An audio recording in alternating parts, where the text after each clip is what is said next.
Hello students, tally prime के आज के सेशन में हम लोग बात करेंगे एक टैली प्राइम के बहुत ही इम्पोर्टेंट टॉपिक कह सकते हो आप। एक छोटा सा टॉपिक है ये, जिसका नाम है स्प्लिटिंग डेटा। ठीक है, सॉरी स्प्लिटिंग कंपनी। ठीक है, स्प्लिट का मतलब आप लोग को पता है। स्प्लिट का मतलब होता है डिवाइड करना, बांटना। ठीक है, अब ये स्प्लिटिंग कंपनी की जरूरत क्यों होती है? टैली के अंदर हमें कंपनी मींस कहने का जो कंपनी का जो डेटा है हम उसे स्प्लिट करते हैं इस स्प्लिटिंग कंपनी फीचर की मदद से। लेकिन ये जरूरत क्यों होती है, क्यों करना है? ठीक है, तो उसके लिए मैंने यहाँ पे कुछ नोट्स लिखे हैं आप लोग के लिए, जिसमें है क्या कि you may need to split company data in Tally Prime to manage the volume and size of your data, specially if your business involve dealing with a number of parties and selling or buying numerous stock items।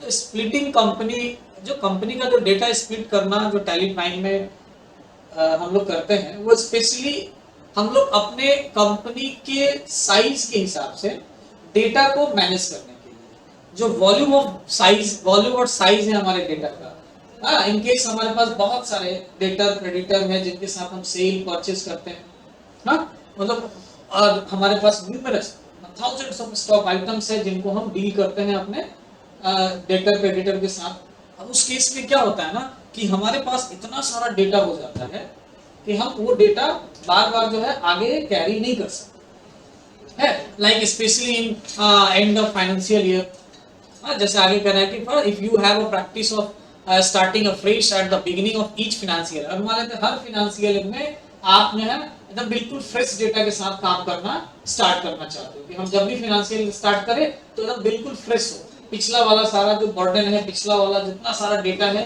Numerous data, हम उसके साथ आगे का financial year में data हम use नहीं करना चाहते, हम सेपरेट रखना चाहते हैं। तो उस कंडीशन में ये स्प्लिटिंग कंपनी जो है डेटा आपको बहुत ही हेल्पफुल होता है। स्पेशली ये हम लोग यूज करते हैं जनरली फाइनेंशियल ईयर ही फ्रेश करने के लिए, ताकि जो है हम हर फाइनेंशियल ईयर में हम बिल्कुल फ्रेश डेटा के साथ ये कर सके। कभी कभार ऐसा होता है कि with in financial year, with in accounting period भी हमें कंपनी के डेटा को स्प्लिट करने की जरूरत हो जाती है।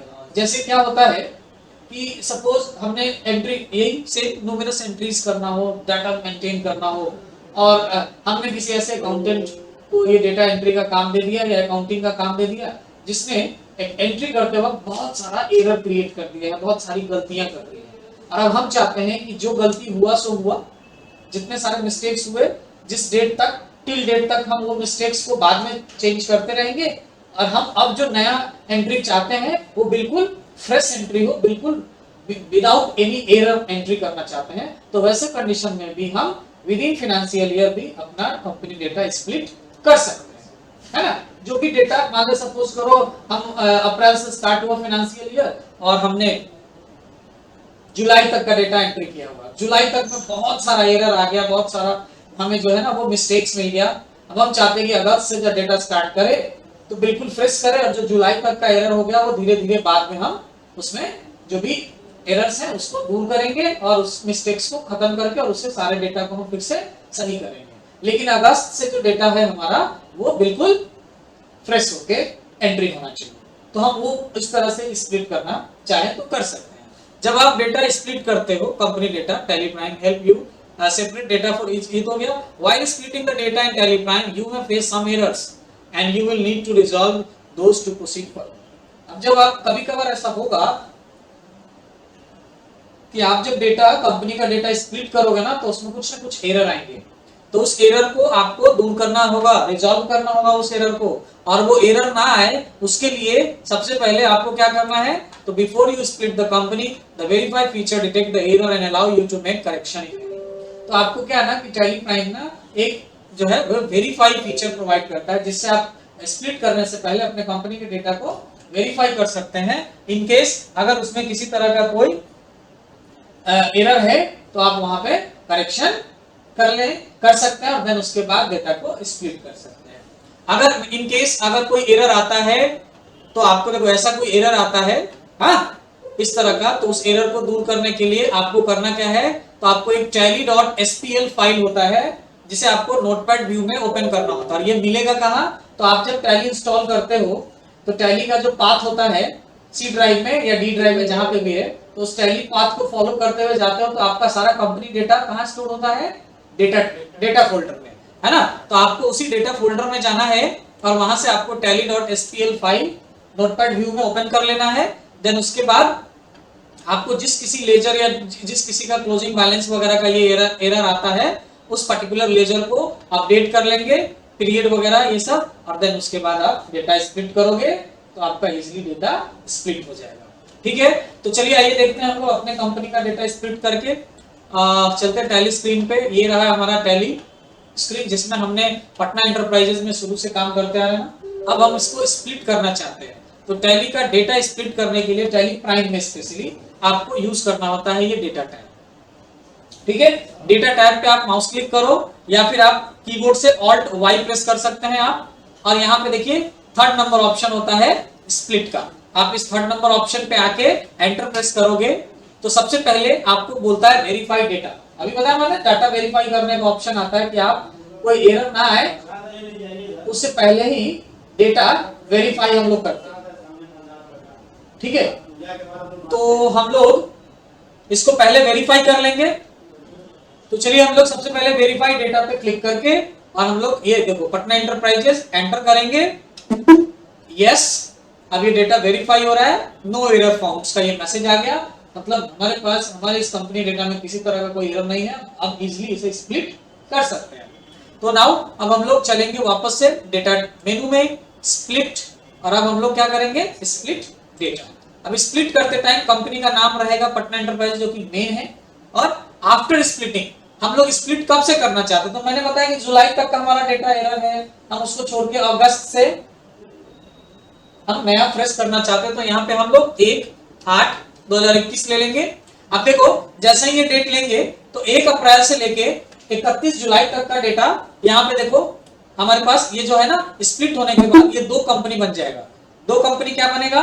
तो एक कंपनी जो होगा वो name of first company Patna enterprises ही होगा, लेकिन उसमें बताएगा कि इसका फाइनेंशियल ईयर 1 अप्रैल से है, और दूसरा जो कंपनी बनेगा स्प्लिट होने के बाद वो भी पटना एंटरप्राइजेज होगा, जिसका डेटा आप फ्रॉम 1 अगस्त से आगे का देख सकते हैं। अब आप इसे एक्सेप्ट करेंगे और यस करेंगे तो ये कंपनी डेटा स्प्लिट हो जाएगा। यस करने के लिए आपको वाई प्रेस करना है, कीबोर्ड से एंटर की प्रेस करना है।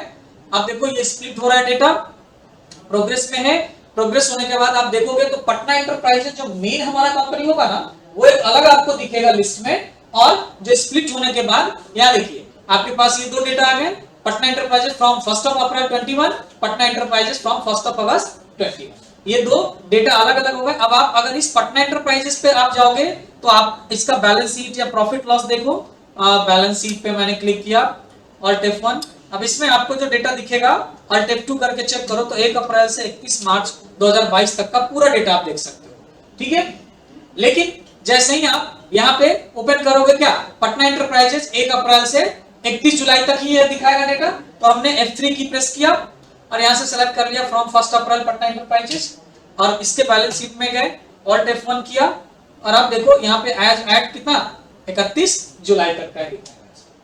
ठीक है, उसी तरीके से आप F3 की प्रेस करोगे और यहाँ से 1 अगस्त वाला लोगे और इसमें बैलेंस शीट चेक करोगे तो इसका बैलेंस शीट क्या दिखेगा एज ऑफ 1 फरवरी तक। अब आप इसे Alt F2 करके आप यहाँ पे अगर आप कितना भी फ्रॉम 1 अप्रैल करके 31 मार्च करोगे ना तो भी आपको कहां से दिखेगा? ये फ्रॉम 1 अगस्त से ही दिखेगा 31 मार्च तक। ओके, तो इस तरह से हम डेटा कंपनी का स्प्लिट कर सकते हैं। अब जब हम एंट्री करेंगे तो अगर हमने अगस्त के बाद का एंट्री करेंगे तो ये हमें इस अगस्त के बाद वाले कंपनी में मिलेगा, अगस्त से पहले की डेट की एंट्री होगी तो ये इस वाले कंपनी में मिलेगा। अब आप कंसोलिडेट डेटा देखना चाहते हो एक साथ, कंसोलिडेट मतलब इकट्ठा पूरा सारे डेटा एक साथ देखना चाहते हो तो आप मेन जो पटना एंटरप्राइजेस का हमारा जो मेन कंपनी है, हाँ, आप उस कंपनी में जाके एक साथ कंसोलिडेट डेटा पूरा का पूरा देख सकते हैं। ठीक है, तो इस तरीके से कंपनी हम लोग स्प्लिट करते हैं, कंपनी को डिवाइड कर देते हैं एक पर्टिकुलर पीरियड से पर्टिकुलर पीरियड तक के, ताकि हम उसमें जो न्यूमरस एंट्रीज हैं उनको एक जगह स्टोर करके फ्रेश एंट्री नया हम दोबारा कर सके, या अगर किसी तरह का कोई मिस्टेक एरर है तो हम उस एंट्री को टिल डेट तक के लिए वही छोड़ देंगे और नया एंट्री हम फ्रेश नए कंपनी में रिकॉर्ड करेंगे। तो तो इस वजह से ये आपका सारा ये दिखेगा और इसके लिए हम लोग स्प्लिट कंपनी डेटा का यूज करते हैं। अभी मैंने पुराने कंपनी में किया है जिसमें फरवरी तक का एंट्री किया हुआ है, इस वजह से आपको डेटा दोनों में नजर आ रहे हैं। लेकिन आप अगर एक नया कंपनी बनाए और उसमें डेटा जुलाई तक का एंट्री किया हुआ हो और उसको अगर आप स्प्लिट करोगे जुलाई के बाद का, तो अगस्त में आपका वो बैलेंस शीट प्रॉफिट लॉस वो सब ब्लैंक दिखेगा। जब तक हम नया एंट्री ना कर ले तब तक वो ब्लैंक नजर आएगा और अगस्त से पहले वाले में वो आपका डेटा पूरा नजर आएगा। ठीक है, और आप जैसे ही नया एंट्री करोगे तो कंसोलिडेट डेटा आपका मेन कंपनी में आपको दिख जाएगा। तो ये फीचर है स्प्लिट कंपनी का, जिससे आप इस तरह से कर सकते हो टैली के अंदर। ओके, तो ये फीचर में बस इतना ही है, बस इस तरह से आपको डिवाइड करना है, बांटना है। और देन अगर एरर आता है तो मैंने बताया आपको क्या करना है, फाइल मैनेजर ओपन करो, सी ड्राइव में चले जाना, मेरा सी ड्राइव में टैली है, उसके बाद यूजर्स, हाँ पब्लिक, और ये रहा टैली प्राइम और ये डेटा। इसमें आपको सिर्फ क्या मिलेंगे, ये सारे डेटा मिलेंगे आपको, सिर्फ आपके कंपनी का फोल्डर डेटा मिलेगा। तो आपको इस टैली प्राइम में नहीं आना, आपको कहां जाना है, आपको जाना है प्रोग्राम फाइल्स और देन इसमें टैली प्राइम होगा एक, ये रहा इसमें, और इसमें टैली प्राइम में आपको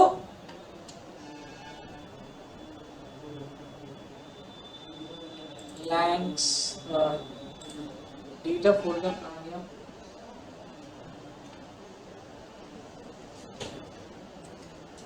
डीएमपी है, रिपोर्ट फाइल, एसपीएल जो मैंने बताया वो कहाँ गया। हाँ, तो ये आपको उस समय जैसा एरर आएगा तब आपको वो करना है, एसपीएल फाइल ही आपको ढूंढना है आपको स्पेशली। ओके, तो अब हम लोग ये स्प्लिट कंपनी डेटा में बस इतना ही करना होता है टैली के अंदर। तो फिर ये सेशन हम लोग यहीं पे एंड करते हैं, मिलेंगे नेक्स्ट सेशन में नेक्स्ट टॉपिक के साथ। Okay, thank you.